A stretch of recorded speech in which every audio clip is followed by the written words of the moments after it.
e themi këtë, dhe vëllezërit e motrat e kanë të incizuar, mund ta shkëpusin, mund ta bëjnë, është lutje e fuqishme shumë. Çfarë lutje ishte? Allahume bi ilmika al-ghaib wa qudratika ala al-khalq.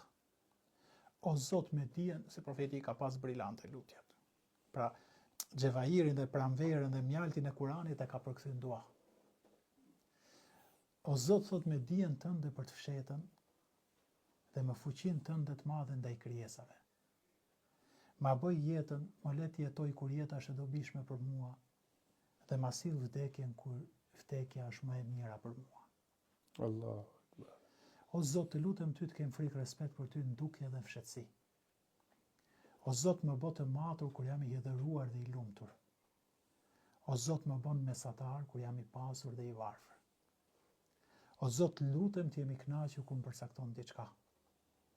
Të lutem që mbas vdekjes të më filloj lehtësia dhe kënaqësia. Të lutem ty i madhi Zot për mirësi të pandërprerë dhe në kënaqësi që nuk shteron. Pastaj, se është lutje që sa vjen dhe ngrehet. Pastaj ka thonë Allahumme, Zoti im, es'eluke ledete nadhari ila wajhika al-karim. O Zot, të lutem ty të ma mundësosh pamjen e bukurisë dhe madhështisë tënde në xhenet.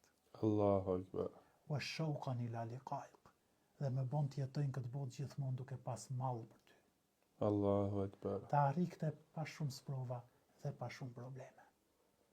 O Zot, më zbukuro o Zot, më zbukuro me bukuritë e Islamit dhe të besimit, dhe më bën mua të udhëzuar dhe udhëzues për të tjerët.